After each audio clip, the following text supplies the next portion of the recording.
Hi, I'm Keith Boag. I'm a correspondent here in the CBC's Washington Bureau. Welcome to Washington, welcome to Facebook Live, and welcome to the White House. It's a special day here at the White House, as it is all across North America, as it's Bring Your Son or Daughter to Work Day. So don't be surprised, actually be interested to watch how many children walk down this very famous road in front of the White House behind me today, taking home a story to tell to class tomorrow. But that's not the story we're here to talk about. We're here to talk about, I'm told, all things Washington. Let's not take that too literally. I can talk about some things about what I can tell you about the bus routes, the metro system, the best free tourist attractions, and also a thing or two maybe about the Trump administration. So I'm looking forward to your questions. I think many people might be interested in hearing about the first 100 days of the Trump administration, since that's what a lot of people are talking about these days. I wrote a column about it on the CBC's website, CBC.ca, where I took a little bit of a different take. Rather than just ticking off all of the promises that Donald Trump had made during the campaign as kept or unkept or broken, I looked at what we have learned about Donald Trump in the 100 days that he's been in office.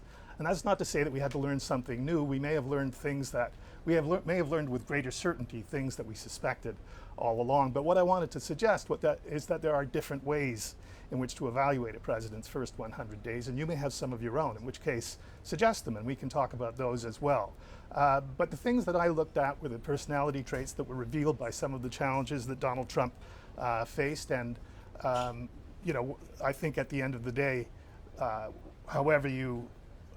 whatever process you use to evaluate the presidency, it kind of ends with whether a letter grade or a pass fail or something like that. And you can make up your own minds about that. But I'm happy to answer questions about what you think has been interesting about the last 100 days, what you think about what's being written about him, press treatment of him, disappointments, things that have pleased you, things that you think haven't been addressed. All of these things, I'll try and give you my best answer. I'm not sure, we have a question from Penny Saftenberg. I hope I got that right. I'm going to get a lot of these wrong. How's Flynn and Russia doing? What she means is, how's General Flynn, who was for, I think, 28 days, Donald Trump's national security advisor? And he was fired after that time because, well, ostensibly because he had lied to the vice president about conversations that he had had with the Russian ambassador here prior to the inauguration of Donald Trump. And when the White House found out about that, they didn't actually act on it right away. It was only a couple of weeks after they found out about that the Vice President Pence learned about it. And because of that, it led to, I guess, some turmoil inside the White House that led to the firing of Flynn. Today we learned there's another investigation into General Flynn. At the Pentagon, there's a new investigation into whether General Flynn had advised the Pentagon, the Department of Defense, as he is required to do by law, of money that he was receiving for services to a foreign government. There is no evidence that he did. There should be paperwork. The Pentagon has looked for that paperwork and has come up empty. And so this is a very serious issue that Democrats, of course, are hammering hard on today. But it's just one more drip in the drip of what are the problems with General Michael Flynn. What are his connections to Russia, perhaps? Maybe this is unrelated to that. What it does do is shed some light, though, on why General Flynn has asked for immunity from prosecution before he testifies in front of congressional committees.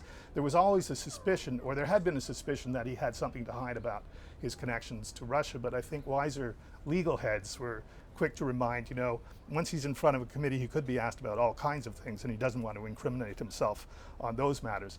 This seems to have something to do, this failure to notify the Pentagon about his receiving funds seems to have something to do with his relationship with Turkey, which might be unrelated to what the congressional committees are actually investigating, but it might be something they ask him about anyway. So this is a case of the plot continues to thicken around General Flynn. Now, Nick Lewandowski asks, what can the U.S. learn from Canada's dairy policy?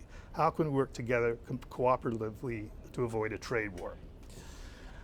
Well, that's a difficult question because the conflicts with the dairy industry in Canada are extremely complex from a political standpoint, and they have been long-standing trade irritants, not just with the United States, but with the WTO as well, which many in the world consider the supply management of the dairy industry in Canada to be offensive to the concept of free trade.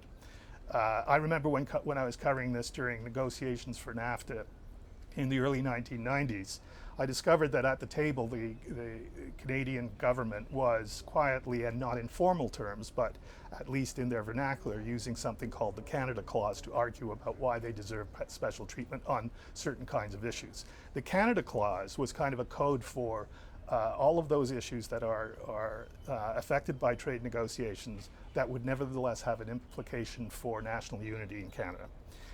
You might remember that in those early days of NAFTA negotiations, 92, 93, 94, the fears about national unity or uncertainty about national unity were probably a bit more predominant in the national conversation than they are now.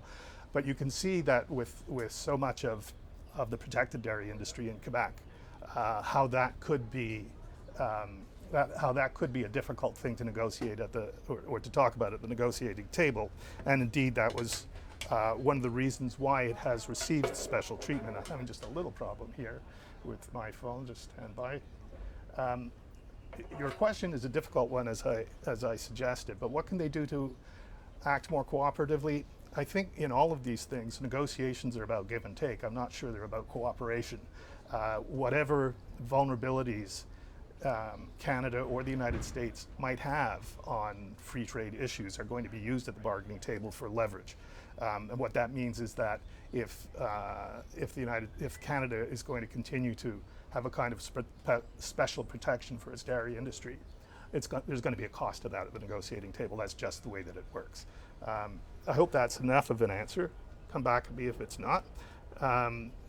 Cheyenne Boutelier asks, why is Trump uneducated as to the history of Canada's support and the debt the U.S. has consistently ignored to pay?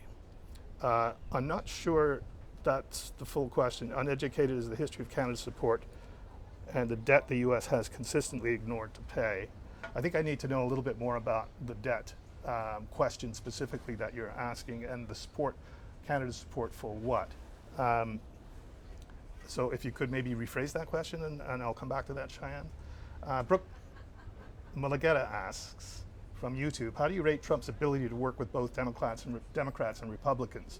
Is he really an expert in making deals? Well, this is, I think, what I mean when I say that it's useful to look at what has been revealed, or what Trump has revealed about himself in the last 100 days. One of the big items on the election campaign and in his first 100 days was fulfilling the promise to repeal and replace Obamacare, and we have seen how that went. In other words, that it went nowhere. There is still an attempt to revive that negotiation to try to come up with a repeal and replace plan. But what we learned in the process of that was that Donald Trump, first of all, wasn't committed to the ideas that he expressed in the campaign about repeal and replace. He did, at different points in the campaign, try to persuade people that his replacement for Obamacare would be both better and cheaper, and that it would in fact cover everyone. But the deal that he got behind, that was essentially a deal concocted by Republicans in the House, didn't really fulfill those campaign promises of Donald Trump, and yet he got behind it anyway. So that tells you something about his commitment to the substance of a deal. Then there's the question of the processes and his ability to coerce a deal when people are unwilling to go along with it, and then that was also a dismal failure. In the end, they did something that I think is one of the most embarrassing things the White House can do in its first 100 days, which is to withdraw a bill. So I say the White House, I mean Congress. This all happened in Congress, but this was an initiative of Donald Trump's, of course, and withdrawing that bill within the first 100 days was a significant defeat for Donald Trump from a legislative point of view, but also a significant black mark on his reputation as a deal maker. I don't think that's very debatable. Tim Dixon asks, is there an effort to get diplomats in place, given there is quite a need for diplomacy, or does the current government see it best that talk only comes from the White House? I think one of the big complaints about this White House has been its slowness in getting people appointed to a variety of positions, but I think those diplomatic positions, State Department positions, are coming to be seen as some of the most important. the White House has complained that a lot of its appointments are held up by Democrats. Their confirmations are held up by Democrats. There is some truth to that, but there is also the problem that the White House is not nominated in many of these cases, so there's nothing for Democrats in the Senate to block. It is a problem. I think the problem is most acutely felt right now when there are significant issues emerging in the world.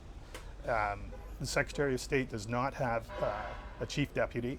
There are many other positions in state that are not filled and others that are not going to be filled as they downsize the staff in the Department of State. What the impact of that seems to have been is that the big players around the cabinet table are people with Pentagon background, the generals, Mattis and the new National Security Advisor, McMaster, are in a sense driving the bus in terms of foreign policy as well as defense policy. They are the strategic thinkers at the table, with, I suppose, some help from Rex Tillerson, but it's hard to know what impact Tillerson has had because he's new to this kind of work.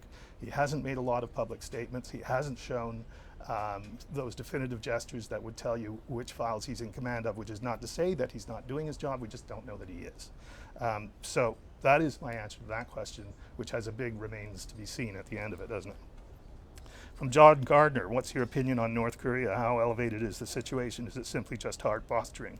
Well, I think for a number of years now, not just a number of weeks, North Korea has been viewed as one of the most significant threats to world security that there is right now. And that train keeps moving along as North Korea gets close to developing an ability to deliver a nuclear warhead with a missile. Now, the past years of diplomacy as far as the U.S., or foreign policy as far as the U.S. is concerned, has been a kind of live with it stance. I think we're seeing a more aggressive stance from the Trump administration.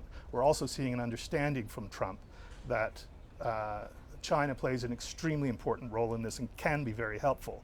And that is why you're seeing Trump change some of his hardline rhetoric on China to a more cooperative, softer line, because he understands China is not just in a trade relationship with the United States, which is the thing that he has complained about, that China is not just a currency issue for the United States, which is something else that he had complained about in the campaign, but that China is also a very important strategic player in the world and may be the most effective force that the United States can work with in trying to bring pressure to bear on North Korea. But whether this is just posturing, no, I don't think it is. I think this is a really serious situation that will only get more serious as it develops. Thanks for that question. Let me just, James Putka asks, do we know more on the renegotiation on Nafta? I think we know a little bit more after yesterday when the president threatened, well, didn't threaten, but indicated that he would sign an executive order. I can't remember the exact phraseology that was used, but indicating a willingness to withdraw from it was the thrust of it. This is not Brexit. That does not mean what the headline might make it sound like it means. Getting out of NAFTA is much more complicated than it's made out to be by this president. It is not like Brexit. Brexit was a referendum that led to the government in the United Kingdom triggering a two-year fuse that would necessarily mean their withdrawal from the European Union. An indication from the United States that the U.S. wants to pull out of NAFTA would, of course, be a serious thing that would have an impact probably on negotiations over NAFTA, renegotiations, fine-tuning, whatever you want to call it. What it would not mean, though, is that the United States is about to pull out of NAFTA. It's not even clear that the administration would have the power to do that. If you recall, NAFTA was negotiated by the administration, first of all, of the first President Bush, and then ratified by Congress under when Bill Clinton was the president. The important thing to remember about that is the ratification by Congress. There is a legal opinion that says that the president cannot get out of a deal that was ratified, in other words, that became law because of an act of Congress. That if the president wants to get out of it, he can indicate that, but Congress is going to have a say in that as well. And then remember how difficult trade issues are. They are not as simple as they are presented by Donald Trump. Donald Trump has presented NAFTA as a lose-lose-lose for the United States and a win-win-win for everybody else, that the United States is being taken advantage of. But what he's going to hear from, and I'm sure he already is the many constituencies in the United States that have actually benefited from NAFTA, or at least have integrated their business models into NAFTA over the past couple of decades. Those people are going to have grave concerns about suddenly turning back the clock to a pre-NAFTA period. So that's, I think, where we are right now. There's a lot of posturing going on there. I think some of it in the first 100 days of his administration is Donald Trump trying to re-emphasize that he's serious about the concerns of the people who elected him, and clearly trade relationships were among those concerns. But this kind of swashbuckling approach to the negotiations right now, I think there is in some respects less to it than he would like you to think is there. So where does that leave me? That leaves me with Randy Sarite, who asked, what's your take on how the Senate Republicans are working with the president's flip-flopping on major issues hourly? NAFTA, the Wall Street tax reform. Okay, so that question is Senate Republicans specifically. The achievement that the Senate and the president point to most often in the first 100 days is their ability working together to get a Supreme Court nominee, Neil Gorsuch, confirmed in the Senate. They're happy about that. But now that that's behind them, that kind of frees the Republicans in the Senate to be a little bit more free thinking, and they have demonstrated in the past that they often are, that they have different constituencies from those, the ones that elected Donald Trump. Some may be in an election cycle this year, although fewer Republicans are than Democrats. But there are things that they never agreed with Donald Trump on in the first place. So there has been some flip-flopping, for instance, on what Trump has said about healthcare and the promises that I mentioned earlier about making it better, cheaper, and insuring everyone, which he doesn't seem to be living up to. Those are concerns in the Senate as well, and the constituencies for a certain kind of repeal and replacement may be different from another kind of repeal and replacement. Senators are not afraid to go against the president in the same way that some members of Congress might, because they are elected for longer terms. And they do pride themselves on being a kind of, well, they've been described as the saucer that cools the hot cup of the House of Representatives. They tend to look at themselves as the more thoughtful, more deliberative body. They tend to look at themselves as more independent than others in political life in politics. So I think the things that they might disagree with Donald Trump on policy are not things that they would be shy about expressing that disagreement. They like to throw their weight around. They like to remind, well, both sides of the House like to remind the president that they are co-equal branches. And so they like negotiation too. And they, like any other politician, will have something that they want to get out of this. I'm not sure if that's a full answer to your question, but I hope it is, and if it isn't, ask again. I'm skipping over a few. No, I'm not skipping over any. John Lawson asked, could lowering of corporate tax rates be construed as unfair trading practices in the NAFTA negotiations? No, I don't think so. I think that fiscal policies are domestic policies, and that tax changes are, at least not formally, considered part of trade negotiations or a way of giving government help or subsidy or to the private sector. Let me know if I'm wrong about that, but I don't think I am. Dorothy Avery asks, can you please tell me how someone remains in the position of President of the United States, the most powerful country in the world, and continue to lie as he does, and have the public accept that lie as normal and acceptable behavior?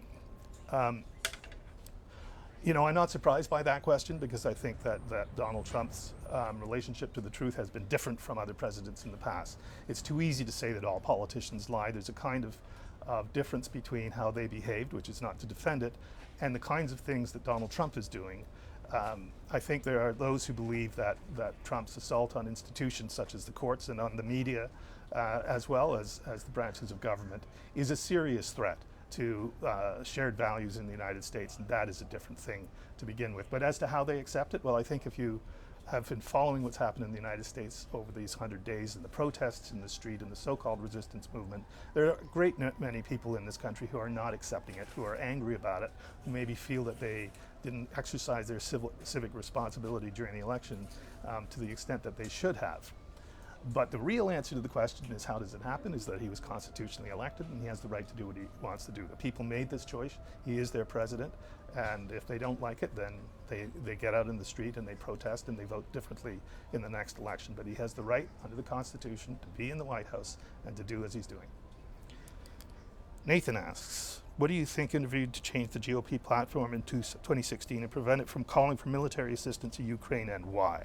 The suggestion in the question really is about this whole story about Russian influence in the election and whether that was a quid pro quo, whether the change in the Republican platform at their convention in Cleveland was something that was done by the Trump people in return for support from the Russian government.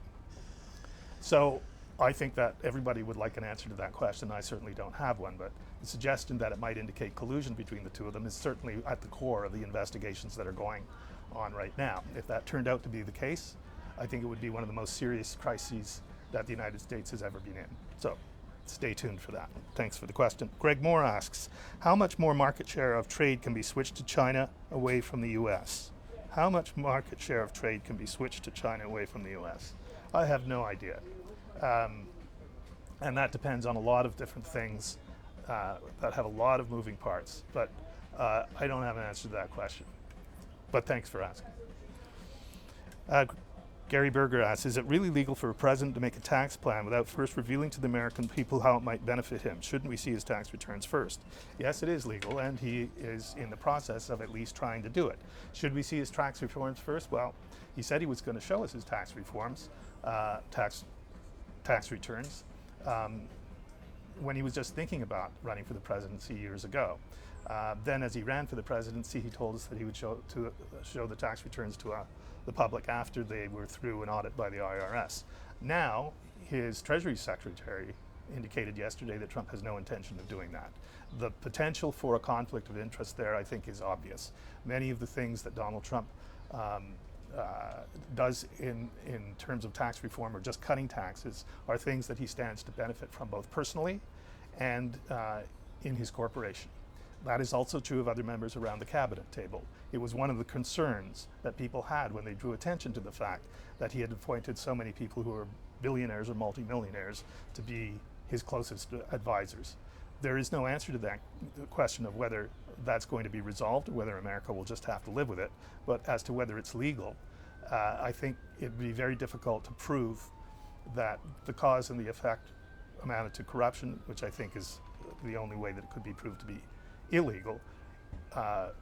It's just too easy for them to make an argument that they sincerely believe the measures that they have introduced or proposed are for the benefit of the entire country. And that, I think, is probably where that will end in terms of the legal question. But the editorial, the pundits, the public, they may end up being far from persuaded that it was the public interest that they had in mind when they introduced these policies. We will see. Jonathan Roberts.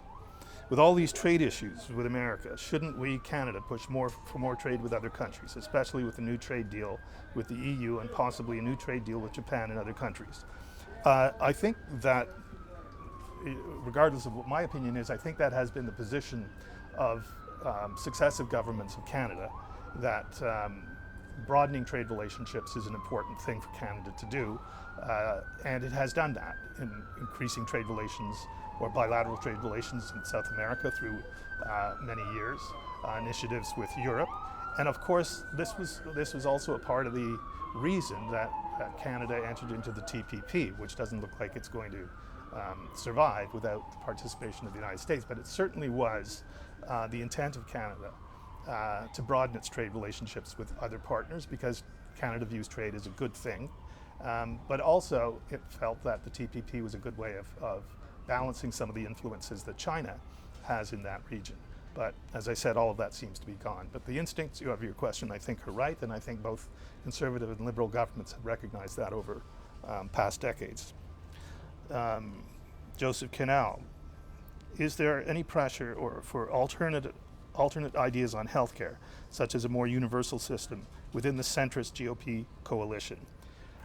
I think what has happened to the GOP in the course of the whole Obamacare debate is that they have accepted, at least at the centrist level, not at the most conservative wings of the party, but at the central level, they have accepted the government has a role to play in ensuring healthcare, not ensuring, but ensuring that there is insurance healthcare for Americans. I think that is a huge change in the posture of the Republican Party over time, that they have accepted this, that their negotiations now are not about repeal, but about repeal and replace. You can question the validity of the ways in which they are addressing that, but there was a time when Republicans were replace and replace, were repeal and repeal and repeal. Repeal and replace is a step in the direction of accepting that the American people, having had Obamacare for 7 years, expect some government role in protecting them from an inability to get insurance or an inability to have some kind of control over prices. Kerry Kirkin? Yes. We're U.S. citizens living in Washington State, and we say buy Canadian, BC's close at hand. Okay, that's a comment. We're U.S. citizens living in Washington State, and we say buy Canadian, BC's close at hand. So that sounds to me like a viewer who's not entirely satisfied with the way the election turned out and with the new president. From YouTube, Linda Rasmussen asks, what are the implications of dropping the corporate tax from 35% to 15%? Is this another attempt at the failed trickle-down theory? Well, first of all, dropping the tax from 35% to 15% is probably true of only a small number of businesses and corporations. There were enough loopholes in the tax code that most businesses were not paying the 35% anyway. But the implications of dropping it to 15% are probably as described by the Treasury Secretary yesterday, in at least the broad sense of making U.S. corporations more competitive in the world, where there are many other countries, including Canada, who already have lower corporate tax rates than the United States does. Is this another attempt at the failed trickle-down theory? As I said, I think you can see another motivation for reducing corporate tax rates that isn't simply trickle down, but I think that there are other aspects of the personal income tax changes that are being proposed that would be criticized by their opponents as being, as you say, another failed attempt at the trickle-down theory. The trickle-down theory meaning that if you put more money back into the hands of people, they'll go out and spend it in ways that will eventually benefit everyone. And I think there is a preponderance of economists who believe that while that does create some economic stimulation, it's nothing like what's been promised, or what is usually promised by the people who introduce those policies, and that includes it's nothing like what Steve Mnuchin says is going to happen to the U.S. economy. Melissa Ramsey asks, should I be worried? The answer is yes. About what, I'm not sure, but I think we should all be worried about some things. But as a Canadian, what should you be worried about? I think maybe you should be worried about uncertainty in the United States, both in terms of trade policy and foreign policy generally. I think a lot of the world is trying to figure out who this new president is, how seriously to take some of the things that he says. You saw overnight that his comments on Nafta had an impact on the Canadian dollar as well as the Mexican peso. So yeah, I think there are things that you need to pay close attention to, and whether you consider that worry or something less or something more is really up to you and your circumstances, I guess. Brooke Malangageta from YouTube asks, can Trump force failure of Obamacare? Yes, he can force the failure of Obamacare, and in some ways he's been kind of threatening to do that by saying if Congress doesn't cooperate with him and go along with a proposal that would see, tens of millions or millions of people anyway lose their health insurance, then he could thwart funding of other programs that support Obamacare that would see even more people lose their funding. So yeah, he can do it. I think the real question is whether that's a wise strategy. I think the president needs to realize, and maybe he does already, that these are real things, that these are real people, real consequences, and they have real political consequences. People have had a level of health care that they may have complaints about, but they've had a level of health care in many areas of the country that they have not enjoyed before. Many of those people fit the profile of the kind of voter who supported Donald Trump. If they are betrayed on health care in a way that really hurts them, not just in terms of their pocketbook, but actually in terms of their physical well-being, I don't see that as a smart political tactic for anyone. And I think that's something that Donald Trump is probably going to come to realize sooner rather than later.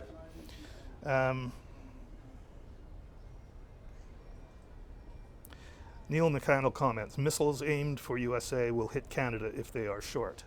Yes, well, I think that's probably true. But if what you're referring to is the North Korean threat, the real threat right now, I think, would be what happens in South Korea, what happens possibly even in Japan. Those are the targets that the North Koreans would choose if they felt that they were threatened.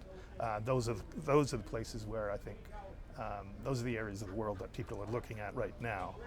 That's a terrible thing to contemplate. So I'm being asked to wrap up now. And I want to thank you for your questions. I don't think we got to all of them, and I apologize for that, but I hope that I was able to answer the questions that did get through in a way that at least was interesting and made you think whether you agreed with the answers or not. So thanks very much for watching, and we'll see you next time. Take care.